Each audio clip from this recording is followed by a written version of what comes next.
आउज़ुबिल्लाहिमिनश्शैतानिर्रजीम बिस्मिल्लाहिर्रहमानिर्रहीम। Skin soul problem की जानिब से एक और वीडियो के साथ आपकी खिदमत में हाज़िर हूँ।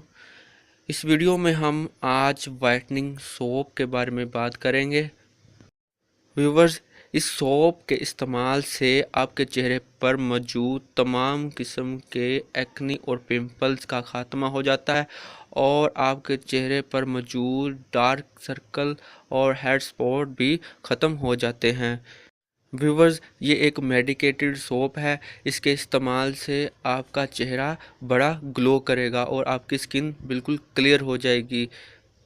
तो व्यूवर्स, सोप का नाम जानने से पहले आप तमाम लोगों से मेरी गुजारिश है कि आप इस वीडियो के नीचे दिए गए रेड बटन को ज़रूर प्रेस कीजिए और साथ ही बेल आइकन को ज़रूर दबाइए ताकि इससे रिलेटेड और आने वाली नई वीडियो आप तक नोटिफिकेशन के ज़रिए पहुंच सके।